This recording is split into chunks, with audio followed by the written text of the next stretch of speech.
definisi SL saya yang akan saya paparkan pada siang ini.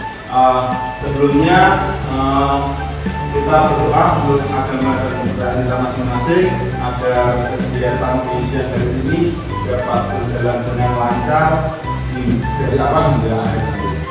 Berdoa untuk agama dan budaya kita masing-masing. Cukup.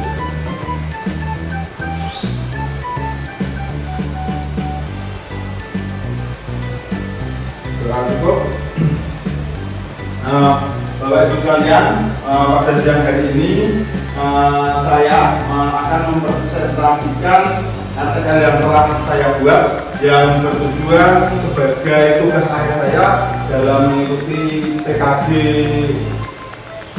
gelombang pertama Kota Salatiga. Hari ini saya akan memaparkan tentang kebugaran jasmani yang judulnya adalah Tubuh Resto, Tubuh Bugar, Prestasi Optimal. Minta tepuk tangan. Lanjut, latar belakangnya adalah yang pertama pentingnya menjaga kebugaran jasmani. Sudah diatur dalam Undang-Undang Nomor 36 Tahun 2009 tentang kesehatan, dan kesehatan adalah keadaan sehat baik secara fisik, mental, spiritual maupun sosial yang memungkinkan setiap orang untuk hidup produktif secara sosial dan ekonomis. Kemudian pengertian bugar yaitu kemampuan tubuh untuk melakukan kegiatan sehari-hari dengan penuh energi.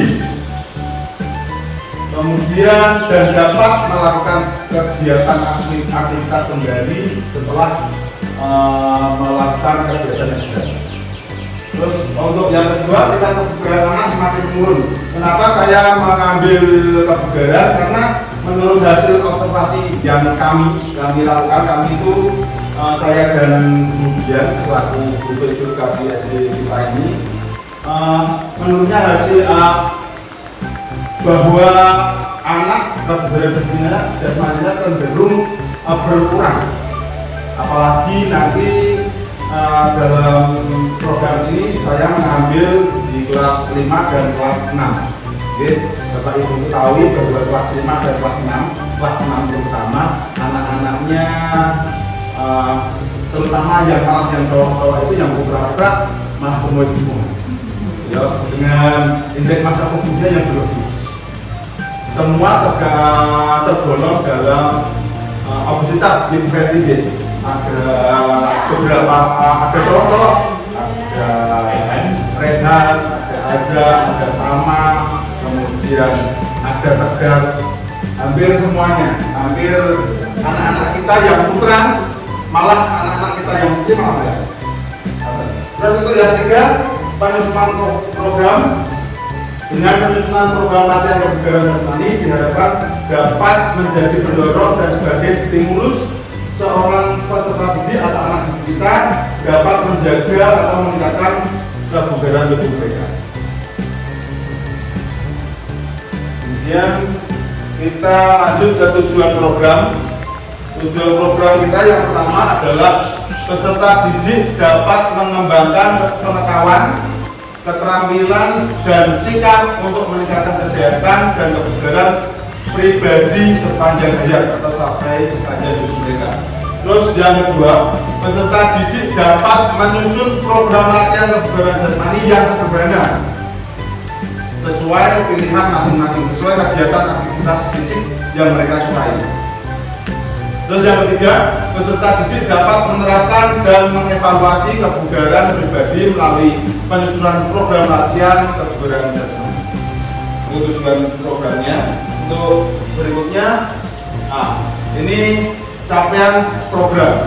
Capaian programnya yang pertama adalah menyusun program latihan kebugaran jasmani. Peserta didik dapat menyusun program latihan kebugaran jasmani yang disesuaikan dengan karakteristik individu masing-masing. Yang kedua, mengimplementasikan dan membuat tutorial penerapan program latihan kebugaran jasmani yang maksudnya peserta didik dapat menerapkan, mengevaluasi, dan membuat tutorial penerapan program kebugaran jasmani. Yang ketiga, memelihara kesehatan dan membentuk karakter. Dari pelaksanaan program ini diharapkan peserta didik dapat membiasakan diri menjaga kelompok. Pak, terima kasih Ibu Wakil Kepala Sekolah.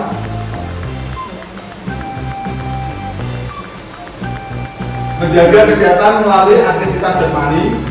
Selain itu, dengan program ini diharapkan akan membentuk karakter peserta didik ke arah yang lebih baik. Terima kasih. Langkah-langkah dan hasil yang diharapkan untuk tiap tujuan. Peserta didik dapat mengembangkan pengetahuan, keterampilan, dan sikap untuk memiliki pola hidup aktif serta memelihara dan meningkatkan kesehatan dan kebugaran pribadi sepanjang hidup. Kegiatan ini dimulai dengan cara peserta didik mengumpulkan informasi tentang kebugaran jasmani, kemudian dilanjut dengan praktek membuat program kebugaran jasmani. Peserta didik dapat menyusun program latihan kebugaran jasmani yang memaksimalkan prinsip-prinsip dasar latihan kebugaran jasmani yang sederhana. Tingkat sekolah dasar diawali dengan yang pertama, peserta didik memperdalam landasan teori, berdiskusi dengan kelompok, membuat rancangan program latihan, menyusun program latihan, dan monitoring oleh fasilitator. Fasilitator tadi saya dan Budian selaku guru PJ lokal. Peserta didik menerapkan dan mengevaluasi kebugaran pribadi melalui penyusunan program latihan kebugaran jasmani. Kegiatan ini dilaksanakan dengan bimbingan fasilitator, dimulai dari menerapkan program latihan kebugaran jasmani dan dilanjutkan dengan mengevaluasi pelaksanaan program latihan kebugaran tersebut. Oke. Dari sana, kemudian struktur program dan mitra. Pembelajaran kebugaran sekolah ini dalam mata pelajaran BCOK menerapkan tema kebugaran jasmani yang masuk pada kegiatan kokurikuler. Target peserta sudah saya sampaikan tadi adalah kelas 5 dan kelas 6.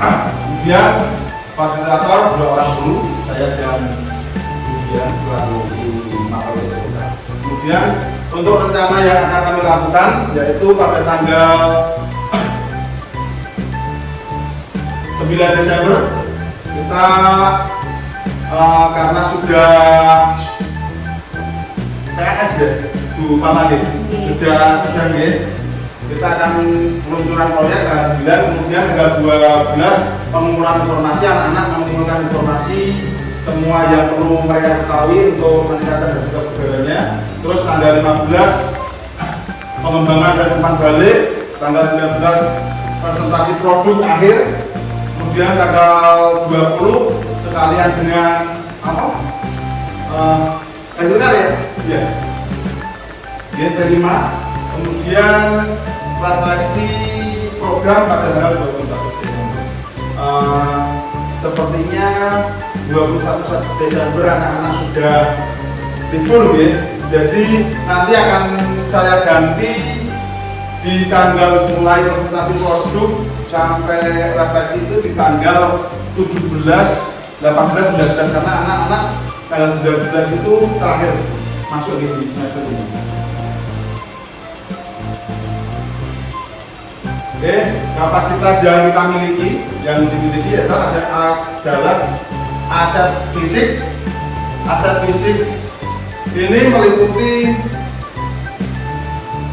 halaman sekolah yang akan kita gunakan nanti, lab komputer untuk anak-anak menggali informasi, bagaimana cara menghitung denyut jantung, kemudian mengetahui indeks pada tubuhnya dan lain-lain. Nanti bisa di lab komputer, bisa setting-setting anak-anak, juga bisa menggunakan perpustakaan, kemudian ruang kelas bisa bertanya dengan bapak ibu guru di kelasnya, kemudian lapangan olahraga yang akan kita gunakan untuk melakukan program latihan tersebut. Kemudian aset sumber daya yang kita miliki ada kita akan bekerja sama nanti atau sudah izin dengan kepala sekolah, guru mata pelajaran yang lain, terutama nanti TIK karena nanti anak-anak setting komputer otomatis memerlukan bimbingan dari guru TIK atau operator lab. Kemudian dan peserta didik. Kemudian aset sosial kita menggunakan monitor belajar ini yang nanti akan kita maksimalkan. Harapan saya dan kemudian nanti kami minta tolong ketika melakukan program ini dibantu Bapak Ibu sekalian. Terus nanti aset finansial mohon maaf ketika nanti kami akan sedikit ngerepoti dengan minta apa untuk anak-anak untuk kegiatan tersebut. Rencana evaluasi secara menyeluruh dilaksanakan pada akhir kegiatan proyek yang nanti akan pada tanggal 19 ujian kemudian pengukuran tingkat kebugaran jasmani menggunakan TKJI secara berkala, terus melaksanakan pemeriksaan antropometri pada peserta didik secara berkala menilai ukuran proporsi dan komposisi tubuh atau tren pertumbuhan anak. Yang keempat adalah evaluasi dilaksanakan dengan metode observasi, kuesioner, dan wawancara. Nah, setiap program itu pasti akan ada tantangan, rintangan yang akan menghalangi atau yang harus dilalui. Yang kemungkinannya adalah cuaca. Kebetulan sekali cuaca kita akhir-akhir ini, terutama di minggu ini, setiap siang, sore, apalagi di atas jam 12 itu salah tiba-tiba mendung, tiba-tiba hujan, otomatis akan sangat berpengaruh dalam pengambilan atau pelaksanaan proyek ini. Dan kemungkinan nanti bisa kita laksanakan di dalam ruangan kemudian ada aula yang dapat kita manfaatkan.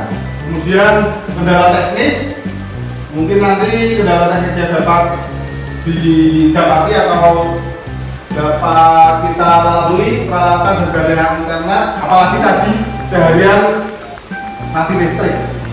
Jadi semoga saja ketika nanti pelaksanaan tidak ada mati listrik, tidak ada jaringan wifi yang terganggu. Terus kemudian, kebetulan dengan agenda sekolah ini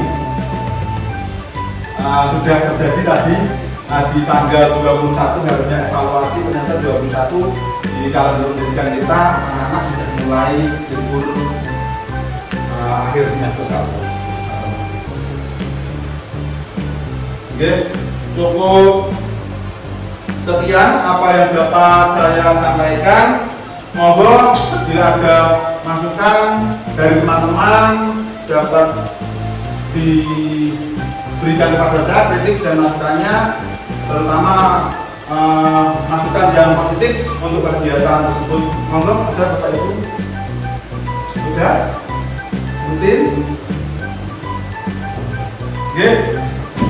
Terima kasih. Kalau tidak ada, sebelum saya tutup, saya berharap nanti ketika pelaksanaan program yang telah disusun ini, kami sangat berharap bantuan dari Bapak Ibu semua untuk mengawal anak-anak agar anak-anak lebih sehat, anak-anak lebih berbugar, karena sasaran sudah saya sampaikan dari awal, sasaran kita adalah anak-anak kelas 5 dan kelas 6 yang dimana anak-anak tersebut, anak-anak yang dulu, anak-anak yang memiliki berat badan yang berlebih dari usianya.